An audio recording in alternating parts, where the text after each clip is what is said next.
Hello student of class 7.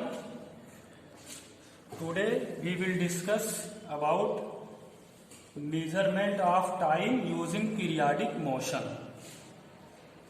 तो सबसे पहले हम पीरियाडिक मोशन को डिफाइन करेंगे। पीरियाडिक मोशन होता क्या है? Motion that repeats itself after equal intervals known as periodic motion.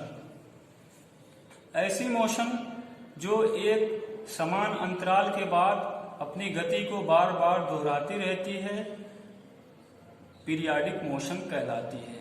Motion that repeats itself, इसका मतलब ये हुआ कि ऐसी गति जो अपने आप को दोहराती है आफ्टर इक्वल इंटरवल्स, एक समान अंतराल के बाद, नोन एज पीरियाडिक मोशन, जिसको पीरियाडिक मोशन कहते हैं। एग्जाम्पल यानी इसका उदाहरण है पेंडुलम। पेंडुलम इसका एक अच्छा उदाहरण है पीरियाडिक मोशन का।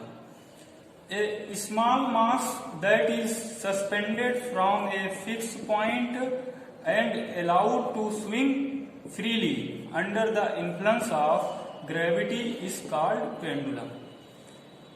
एक छोटा, ये स्मॉल मास एक छोटा द्रव्यमान यानी कोई टुकड़ा, दैट इज सस्पेंडेड यानी जो लटकाया जाता है फ्रॉम ए फिक्स पॉइंट, एक फिक्स पॉइंट से, and allowed to swing freely, और उसको स्वतंत्रता पूर्वक छूट होती है इधर उधर जाने की, under the influence of gravity,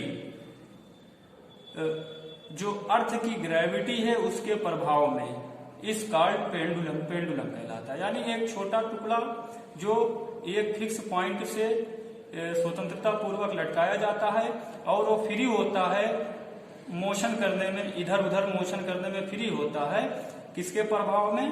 gravity के प्रभाव में, उसको पेंडुलम कहते हैं। आगे उसका स्ट्रक्चर आगे बनाया जा रहा है, उसको भी आप केयरफुली देखेंगे। देखिए ये पेंडुलम को दिखाया जा रहा है कि ये रेस्ट पोजीशन में है। देखिए the figure shows the pendulum at rest in its mean position, यानी ये अपनी मीन पोजीशन में रेस्टिंग में है। रेस्टिंग का मतलब आराम कर रहा है, कोई गति नहीं हो रही है, कोई मोशन नहीं हो रही है, बिल्कुल वो विरामावस्था में है, रेस्ट में है। उसके बाद व्हेन द बाब of the pendulum is displaced slightly, यानी जब इस पेंडुलम के बाब को थोड़ा सा डिस्प्लेस किया जाता है, थोड़ा सा मूव कराया जाता है to one side from its mean position, यानी ये इसकी मीन पोजीशन है, इसकी मेन पोजीशन से थोड़ा सा इसको मूव कराया जाता है। It begins to move to and fro motion, यानी ये शुरू कर देता है टू एंड फ्रो मोशन में गति करना। यानी एक बार इधर जाएगा, फिर यहाँ आएगा, फिर यहाँ से इधर जाएगा, फिर यहाँ आएगा, फिर इधर से इधर जाएगा, फिर यहाँ आएगा, फिर यहाँ से यहाँ जाएगा, फिर यहाँ आएगा। तो इसी तरीके से जो ये सिंपल पेंडुलम होता है, वो एक अच्छा एग्जाम्पल होता है पीरियाडिक और एंड ऑस्किलेटरी मोशन। एक पीरियाडिक मोशन का या ऑस्किलेटरी मोशन का एक अच्छा उदाहरण होता है आपका पेंडुलम।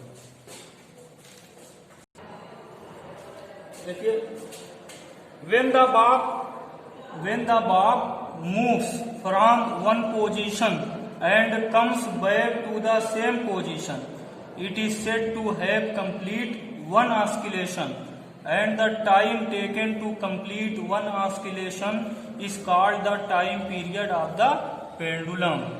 देखिए कहने का मतलब ये है when the bob moves from one position, जब आपका पेंडुलम का बाब एक पोजीशन से मूव करता है, and comes back to the same position, और फिर उसी पोजीशन में वापस आता है, it is said to have complete one oscillation, ये कहा जाता है कि बाब ने एक ऑस्किलेशन, एक कंपन पूरा कर लिया। And the time taken to complete one oscillation is called the time period of the pendulum.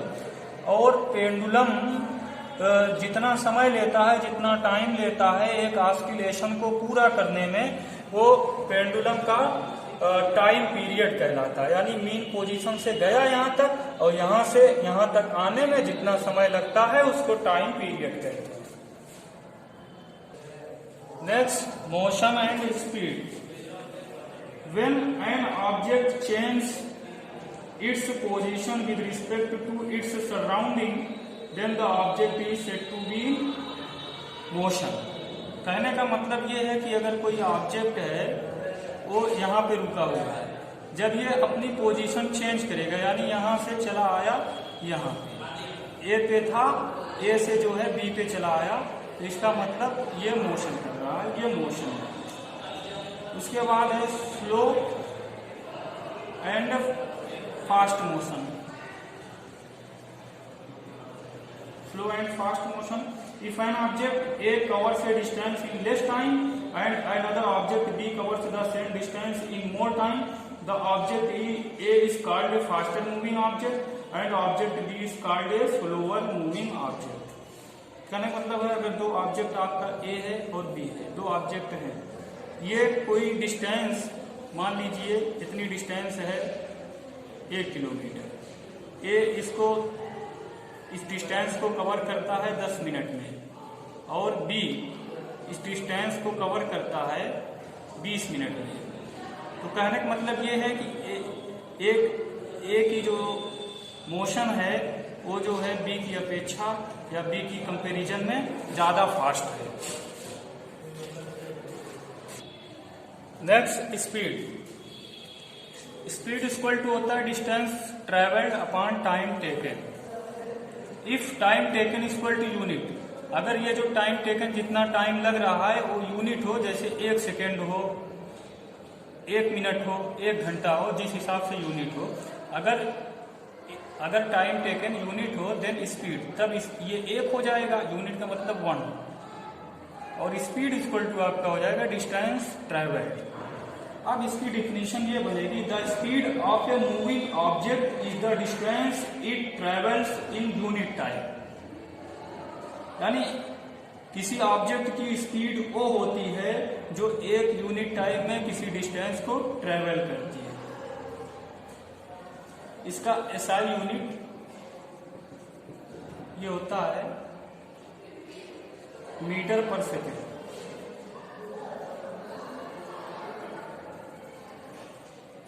या इसको शॉर्ट में लिखते हैं मीटर पर सेकेंड। मीटर को स्मॉल एम से डिनोट करते हैं और सेकेंड को स्मॉल एम से।